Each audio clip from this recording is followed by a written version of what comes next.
कुंभ में लाखों लोगों की भीड़ जुट रही है, जिसके बाद वहां पर कोरोना के मामले बढ़ने लगे और उसके साथ ही उस कुंभ को प्रतिमात्मक तौर पर मनाने की बात भी होने लगी। खुद प्रधानमंत्री नरेंद्र मोदी ने इनिशिएटिव लिया।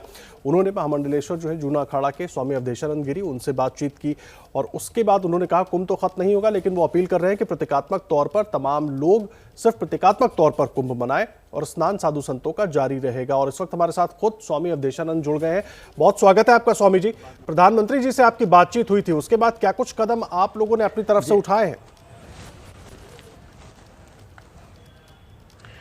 देखिए, माननीय प्रधानमंत्री जी का ऐसा आग्रह था कि संतों के समाचार कैसे हैं, उनका स्वास्थ्य कैसा है, तो यहाँ से हमने उनको समाचार बताएं और प्रधानमंत्री जी ये चाह रहे थे कि सब चीज़ें हों, सम्मानपूर्वक हों, सारे नियमों का निर्वहन हो, लेकिन चूंकि सब प्राय स्नान हो चुके हैं, अब एक ही स्नान बाकी है, तो हमने उनसे कहा है कि हम कुछ प्रतीकात्मक करेंगे स्नान और जो बैरागियों का स्नान है उसके लिए प्रतिबद्ध है शासन प्रशासन, यहाँ की व्यवस्थाएं, तो उनका स्नान होगा। पर जो अब चूंकि मेला तो लगभग खाली हो चुका है, काफ़ी लोग जा चुके हैं और जो रह गए हैं वो बहुत थोड़ी सी संख्या में कोविड नियमों का पालन करते हुए वहां पहुंचेंगे, लेकिन आने वाला स्नान अन्य अखाड़ों का प्रतीकात्मक होगा और आदरणीय बैरागियों का अखाड़ा स्नान करने जाएगा। माननीय प्रधानमंत्री जी बड़े संवेदनशील चित्त के प्राणी हैं और वो एक अच्छे शासक हैं, एक अच्छे उपासक हैं, एक सच्चे प्रशासक हैं।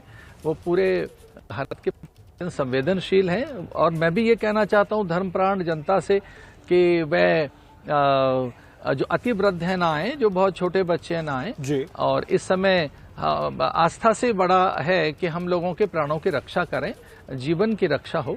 इस तरह से मैं भारत की धर्मप्राण जो जनता है उसका आह्वान करता हूँ कि वो सीमित सी संख्या में आए। और यहाँ कुंभ समाप्ति की घोषणा नहीं की गई है, ऐसा नहीं कि कुंभ समाप्त हो गया है, लेकिन हाँ नियमों का आगे से जो निर्वहन होगा उसे हम सांकेतिक करेंगे, प्रतीकात्मक करेंगे।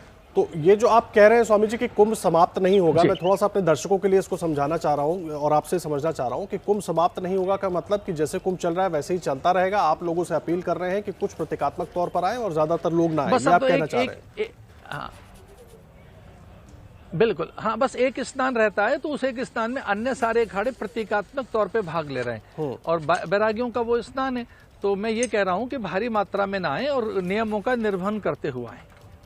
स्वामी जी, अभी कुछ देर पहले एबीपी न्यूज पर देश के जाने माने डॉक्टर्स का एक पैनल मौजूद था। उनका ये कहना था कि जो भी आपकी धार्मिक आस्था है उसको तो आप जरूर पूरा करें, लेकिन जो स्थिति पूरे देश में बनी हुई है, अगर हम पहले से प्रतीकात्मक स्तर पर कुंभ को मनाते तो शायद ये स्थिति नहीं होती, क्योंकि मामले वहां पर लगातार बढ़ते जा रहे हैं। देखिए, जिस तरह से कोरोना की प्रचंडता महाराष्ट्र में है, जिस तरह से राजस्थान छत्तीसगढ़ में अथवा गुजरात में और अन्य प्रदेशों में, उस तुलना में यहाँ नहीं थी, उस तरह की आशंकाएं नहीं थी। और जो जितने भी यात्री आए सब वो कोरोना की नेगेटिव रिपोर्ट लेकर आए थे।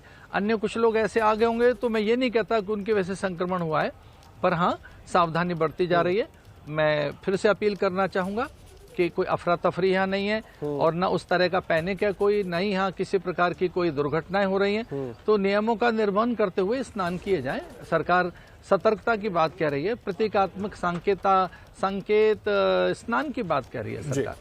माननीय प्रधानमंत्री जी की अपील है कि चाहते हैं कि आने वाली चीजें। स्वामी जी, ये मैं इसलिए पूछ रहा हूं ना क्योंकि अब हरिद्वार में भी मामले बढ़ने लगे हैं। 50 से ज्यादा साधु संत हैं, वो कोरोना पॉजिटिव हो गए हैं। इसके बाद ये सवाल उठना शुरू हो गए हैं। क्या जब ये कुंभ शुरू हो रहा था तो प्रशासन से आप लोगों की बातचीत हुई थी? मुस्तैद हैं, शासन प्रशासन, यहाँ चिकित्सा की भरपूर सुविधाएं हैं, लेकिन यहाँ कोई ऐसी पैनिक स्थिति नहीं है, कोई भयावह की स्थिति नहीं है और वे सब अंडर कंट्रोल हैं, वो आइसोलेटेड किए जा चुके हैं।